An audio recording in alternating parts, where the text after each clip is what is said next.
جرمنی کے بادشاہ کانڈ، فرانس کے لوئی اور یروشلم کے بالڈوین نے دمشق شہر کا محاصرہ کر لیا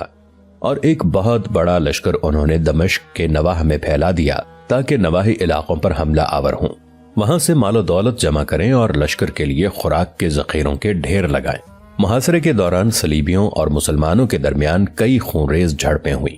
شیخ عبد الرحمن حلحلال اور فقی امام یوسف فندلاوی، جن کا شمار دمشق کے مشائخ اکبار میں ہوتا ہے، انہی جھڑپوں میں صلیبیوں کے خلاف لڑتے ہوئے شہید ہوئے۔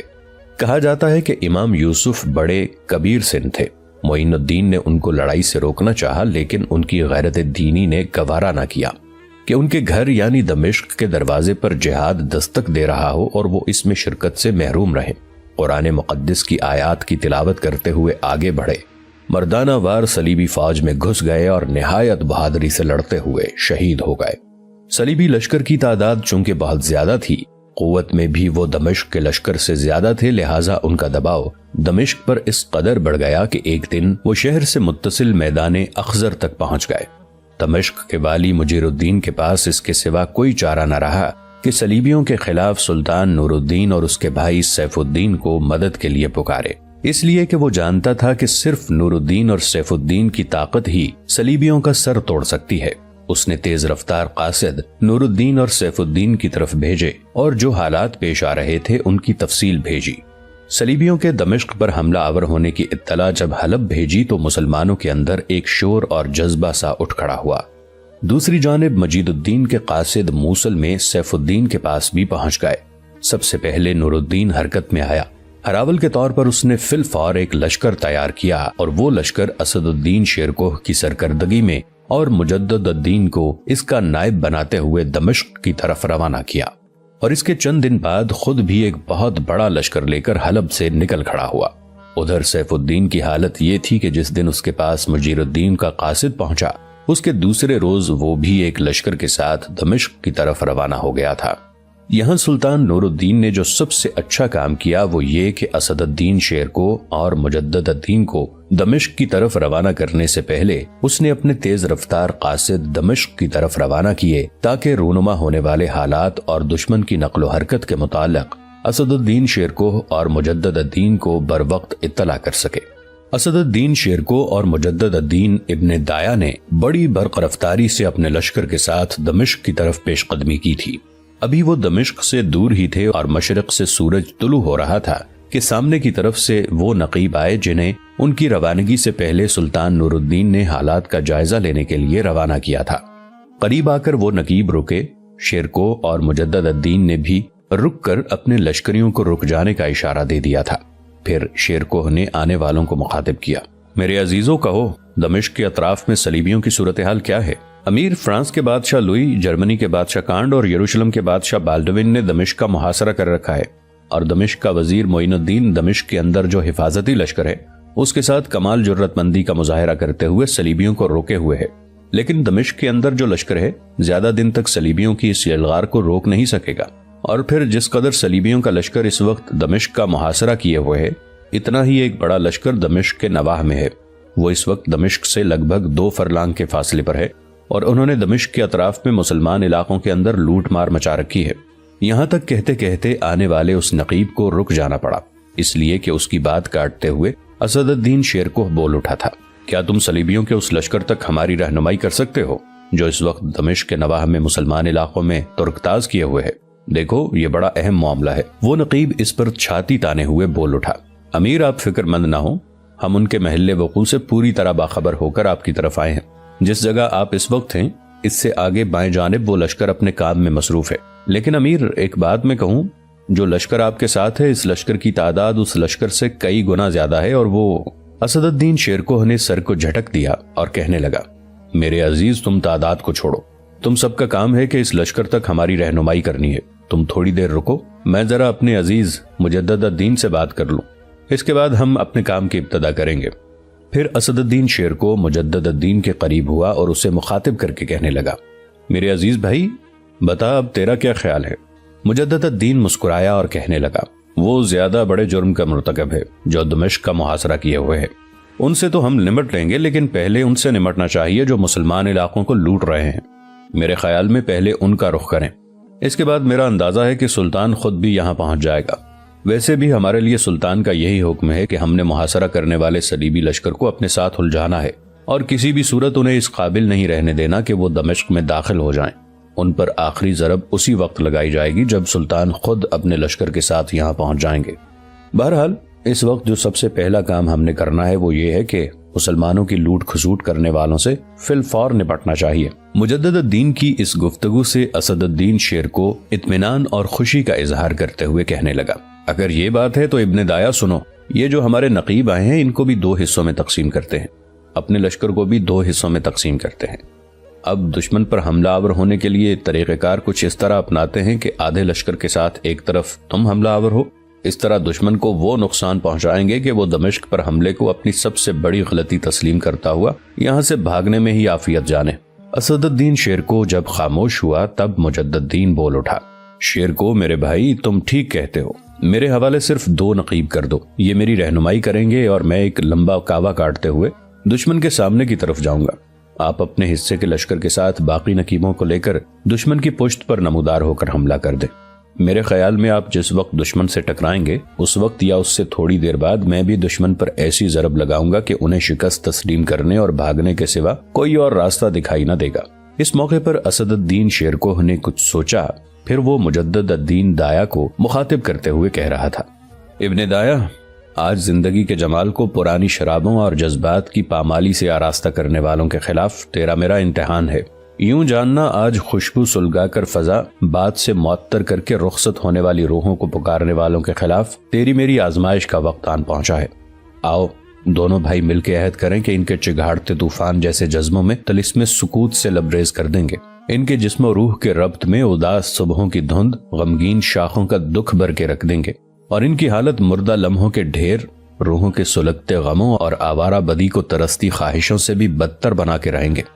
اسد الدین شیر کو جب خاموش ہوا تو مسکراتے ہوئے مجدد الدین نے اس کی طرف دیکھا، پھر کہنے لگا، میرے بھائی جس طرح کی خواہش کا تم نے اظہار کیا ہے میرے خداوند کو منظور ہوا تو ان کی حالت ہم اس سے بھی بدتر کر دیں گے، اور جو لاہ عمل ہم نے طے کیا ہے آؤ اس کے مطابق حرکت میں آئیں اور اپنے رد عمل کی ابتدا کریں۔ اس پر شیرکوہ نے اتفاق کیا۔ پھر جو نقیب سامنے کی طرف سے آئے تھے انہیں بھی آپس میں تقسیم کر لیا گیا۔ سب سے پہلے آدھے لشکر کے ساتھ مجدد الدین حرکت میں آیا اور وہاں سے کوچ کر لیا، اس لیے کہ اس نے لمبا کعوہ اور چکر کاٹتے ہوئے دشمن کے سامنے نمودار ہونا تھا۔ اس کے تھوڑی ہی دیر بعد دشمن کی پشت کی طرف جانے کے لیے باقی ماندہ نقیبوں کی رہنمائی میں اسد الدین شیرکوہ بھی وہاں سے کوچ کر چکا تھا۔ شیرکوہ نے جب اندازہ لگایا کہ مجدد الدین اپنے لشکر کے ساتھ دشمن کے سامنے کے حصے کے قریب پہنچ چکا ہوگا تب وہ اچانک دشمن کی پشت کی طرف سے نمودار ہوا۔ پھر اس نے اور اس کے لشکر نے کچھ اس انداز میں تکبیریں بلند کیں جیسے تاریکی اور وحشت بھرے میدانوں میں چیختی چلاتی ہواؤں اور رقص کرتے پرشور بگولوں نے خاک سے خلاؤں تک ایک عجیب و غریب سما باندھ کر رکھ دیا ہو۔ تکبیروں کی ان آوازوں نے تڑپتے دل کے درد چاروں طرف پھیلا کر رکھ دیے۔ پھر دیکھتے ہی دیکھتے اسد الدین شیر کو دشمن کی سپاہ پر اس طرح حملہ آور ہوا جس طرح تند خو بگولوں کے سر برہنہ شاخوں سے برگباد کی تقدیر میں جدائی پیدا ہو جاتی ہے، جس طرح دھوئیں کے زرد بادلوں میں سانس کی ڈوریاں منقطع ہونے لگتی ہیں، اور جس طرح موت کی رقصہ انگلیاں کائنات کے اندھیروں کی تہوں سرد خوابوں اور گرم سرابوں تک میں اتر جاتی ہیں۔ اسد الدین شیرکوہ کا یہ حملہ ایسا جان لیوا بے روک تھا کہ دور دور تک وہ صلیبیوں کے لاشوں کے ڈھیر لگاتا چلا گیا۔ عین اس لمحے جب صلیبی جو اپنا کافی نقصان کرانے کے بعد سنبھل رہے تھے اور چاہتے تھے کہ پورے لشکر کو مجتمع کر کے شیرکوہ پر ضرب لگائیں، اچانک کعوہ کاٹتے ہوئے مجدد الدین نمودار ہوا۔ اس نے بھی اپنے حملوں کی اس طرح ابتدا کی کہ جس طرح نسلوں اور صدیوں کی آہو بکا کھڑی کرنے کے لیے طلسمی غاروں سے نکل کر کالی راتوں کے جنگجو کسی کو اپنا ہدف بناتے ہیں۔ پھر دیکھتے ہی دیکھتے مجدد الدین نے دشمن کے ہونٹوں کی شبنم کو زخمی نطق، آنکھوں کی جوت کو سپنوں کی آگ، روح کو بے درماں گھاؤ، دل کو نا آشنا خلش، جسم و جان کو ہجر کی تلخیوں میں تبدیل کر دینے والے لاکھوں طوفانی غموں، خوفناک اندھی قوت اور سمندر کے غسیلے رقص کی طرح چھانا شروع کر دیا۔ صلیبی اس دو طرفہ حملے سے بوکھلا گئے تھے۔ شاید اس سے پہلے ان کا ایسے مجاہدوں سے پالا نہیں پڑا تھا جو ہولناک طاقتور موت کو زندگی کے اسرار میں تبدیل کر دیتے ہوں۔ انہوں نے ایسے جنگجو نہ دیکھے تھے جو اوہام کی زنجیروں اور کفر و الحاد کے تمدن کو تسلیم و رضا میں ڈھالنے کے خو ڈال دینے کا ہنر جانتے تھے۔ اس سے پہلے انہوں نے ایسے سرفروش نہ دیکھے تھے جنہیں ننگ و ذلت کے شبستانوں کو خیر و سعادت کے سرچشموں میں تبدیل کرنے کا ہنر آتا تھا۔ شاید وہ ایسے بے لوث سرفروشوں کی جنگی مہارت سے آگاہی نہ رکھتے تھے جو صنم خانوں کی خاموشیوں کی عبودیت کے پراسرار نغموں میں تبدیل کرنے کی ہمت و جرت و شجاعت رکھتے ہوں۔ صلیبیوں نے جب دیکھا کہ مسلمانوں کا دو طرفہ زور لمحہ بلمحہ بڑھتا چلا جا رہا ہے اور لشکریوں کے اندر بددلی کے آثار نمودار ہونا شروع ہو چکے ہیں، تو انہیں فکر لاحق ہوئی۔ وہ جانتے تھے کہ اگر انہیں اس جگہ شکست ہوئی اور رسوائی کا سامنا کرنا پڑا تو اس کے دو طرح کے دور رس نتائج ہوں گے۔ اول یہ کہ مسلمانوں کے مقابلے میں صلیبیوں کے حوصلے پست ہو جائیں گے اور آنے والی جنگوں میں وہ ڈٹ کر ان کا مقابلہ نہ کر سکیں گے۔ دوسرے یہ کہ اگر اس جگہ انہیں شکست کا سامنا کرنا پڑتا ہے تو ان کا وہ صلیبی لشکر جو بادشاہ لوئی اور بیلڈون کی سرکردگی میں دمشق شہر کا محاصرہ کیے ہوئے ہے، اس میں بھی بددلی کے آثار پیدا ہو جائیں گے اور وہ بھی اس شکست کا سن کر جنگ جاری رکھنے سے کترانے لگیں گے۔ یہ سوچتے ہوئے اس صلیبی لشکر کے سالاروں نے اپنے آپ کو پوری طرح مجتمع کیا۔ پھر وہ اپنے پورے لشکر کے ساتھ مسلمانوں پر شب کے سناٹوں میں صحرا کے اندر رقص کرتے موت کے ہولناک سایوں قصر ذلت سے اچانک بلاخیز طوفانوں کی طرح اٹھ کھڑے ہوئے اور قضا کے تاریک ہیولوں اور بدی کی تابکاری پھیلاتے بے ربط فتنوں کی طرح حملہ آور ہو گئے۔ انہوں نے اپنی طرف سے پوری کوشش کی کہ ایک دفعہ اپنے لشکر کی پوری اور غضبناک ضرب لگاتے ہوئے مسلمانوں کو پسپا ہونے پر مجبور کریں۔ ان کے بعد ان کا ایسا حال کریں گے کہ کہیں ان کے قدم جمنے نہ پائیں۔ لیکن یہ ان کی غلط فہمی، ان کی ذہنی سوچوں کا دھواں، اس لیے کہ آندھیوں میں چراغ جلانے والے ان مجاہدوں، وقت کی کرچیوں میں دشمنوں کے ہر آثار کو توڑنے والے ان جانثاروں نے رزمگاہوں کے ایسے طوفان بہت دیکھ رکھے تھے۔ صلیبیوں کا زوردار حملہ ان کے عزم کو پسپا نہ کر سکا، بلکہ انہوں نے پہلے ہی کی طرح اپنے حملوں میں عارف کے دل و جان کی تڑپ، سالک کے سفر کی جاں سپاری سے بھی زیادہ جرت مندی اور حیرت انگیز سرت پیدا کر لی تھی۔ پھر صلیبیوں نے دیکھا کہ ان کے سامنے اور پیچھے کی طرف سے مسلمان مجاہدین ریزہ ریزہ کر دینے والی برفانی ہواؤں، چہروں کو سلگتے دھوئیں میں ڈھال دینے والے خونی برساتی گھٹاؤں کی طرح ٹوٹ پڑے تھے۔ پھر دیکھتے ہی دیکھتے اس صلیبی لشکر کی حالت سوختہ فکر کی رات، زخم خوردہ رگوپے میں پیوست ہو کر ہراساں شکستہ کر دینے والے کثرت آلام سے بھی بدتر ہو گئی تھی۔ گو شیرکو اور مجدد الدین کے لشکر کے مقابلے میں صلیبیوں کے لشکر کی تعداد بہت زیادہ تھی، لیکن شیرکو اور مجدد الدین نے اپنے تیز اور جان لیوا حملوں سے انہیں پوری طرح کھنگال کے رکھ دیا تھا، یہاں تک کہ صلیبیوں کو بدترین شکست ہوئی۔ کچھ دور تک اسد الدین شیرکو اور مجدد الدین نے ان کا خوفناک تعاقب کیا۔ ان صلیبیوں کی حالت یہ تھی کہ دمشق کے نواح میں جس قدر سامان انہوں نے لوٹا تھا وہ تو وہیں دھرے کا دھرا رہ گیا۔ وہ اپنی ذاتی اشیاء اور قیمتی چیزیں بھی چھوڑ کے ایسے بھاگے کہ پیچھے مڑ کے دیکھنا بھی پسند نہ کیا۔ دمشق کے نواح میں یہ صلیبیوں کی بدترین شکست تھی۔ شیرکو اور مجدد الدین نے ہر چیز پر قبضہ کر لیا۔ پھر جن بستیوں اور قصبوں کو صلیبیوں نے لوٹا تھا ان کے اندر مال و اموال تقسیم کرنا شروع کر دیا۔ وہ شکست خوردہ لشکر جب دمشق پہنچا تو لوئی کانڈ اور بیلڈون کو ان کی شکست کا بہت صدمہ ہوا اور انہوں نے تہیہ کر لیا کہ سلطان نور الدین زنگی کے جن سالاروں نے صلیبیوں کو شکست دی ہے ان پر حملہ آور ہو کر ان سے انتقام ضرور لیا جائے گا۔ دوسری جانب سلطان نور الدین زنگی حلب سے اور اس کا بڑا بھائی موصل سے اپنے اپنے لشکروں کے ساتھ بڑی برق رفتاری کے ساتھ دمشق کا رخ کیے ہوئے تھے، یہاں تک کہ دونوں بھائی موصل میں آگے چلے گئے۔ ادھر فرانس، جرمنی اور یروشلم کے بادشاہوں کو جب خبر ہوئی کہ مسلمانوں کے جس لشکر کے ہاتھوں صلیبیوں کو شکست ہوئی اس کے علاوہ ایک بہت بڑے لشکر کے ساتھ سلطان نور الدین اور اس کا بھائی سیف الدین بھی انہی کا رخ کر رہے ہیں تو ان کے حوصلے خطا ہو گئے، سارے ولولے مردہ لمحوں میں تبدیل ہو کے رہ گئے۔ سلطان نور الدین زنگی اور سیف الدین کا صلیبیوں پر اس قدر خوف، اس قدر دہشت طاری ہوئی کہ لوئی کانڈ اور بیلڈون نے مل کر یہی فیصلہ کیا کہ فی الفور دمشق کا محاصرہ ترک کر کے کسی محفوظ مقام کی طرف چلے جانا چاہیے۔ یہ فیصلہ ہوتے ہی تینوں شہنشاہوں نے فوراً اپنا محاصرہ اٹھا لیا اور یروشلم کی طرف بھاگ کھڑے ہوئے۔ سلطان نور الدین زنگی کو بھی خبر ہو چکی تھی کہ دمشق کا محاصرہ ترک کر کے صلیبی بھاگ گئے ہیں۔ یہ خبر سنتے ہی سلطان کا بڑا بھائی سیف الدین تو اپنے لشکر کے ساتھ موصل کی طرف چلا گیا۔ جو لشکر سلطان نور الدین زنگی اپنے ساتھ لے کر آیا تھا، اس کے ساتھ سلطان نے بالبک کا رخ کیا اور وہاں اس نے پڑاؤ کر لیا تاکہ اس سمت سے اگر کوئی صلیبی مسلمان علاقوں میں داخل ہونے کی کوشش کرے تو اس کی سرکوبی کی جا سکے۔ ساتھ ہی سلطان نے شیرکو اور مجدد دین کو بھی پیغام بھجوایا کہ جب وہ یہ یقین کر لیں کہ صلیبی دمشق سے پوری طرح سمٹ کر یروشلم کی طرف چلے گئے ہیں، تب وہ بھی اپنے لشکر کے ساتھ بالبک میں اس سے آن ملے۔ یوں تینوں شہنشاہ جب اپنی صلیبی لشکر کو لے کر یروشلم کی طرف چلے گئے، تب اسد الدین شیرکو اور مجدد دین بھی اپنے لشکر کے ساتھ بالبک کی طرف چلے گئے تھے۔ یروشلم پہنچ کر تینوں شہنشاہوں کے متحدہ لشکر نے آپس میں صلاح مشورہ کیا کہ اب انقلان کا محاصرہ کر لینا چاہیے۔ مسلمانوں کے اس شہر پر قبضہ کرنے کے بعد پھر کسی سمت کا رخ کرنا چاہیے، لیکن یہ لاہ عمل بھی اپنی تکمیل کو نہ پہنچ سکا، اس لیے کہ جرمنی کا شہنشاہ کارنٹ سمجھ چکا تھا کہ مسلمانوں کے مقابلے میں کسی میدان میں انہیں فتح نصیب ہوتی دکھائی نہیں دیتی،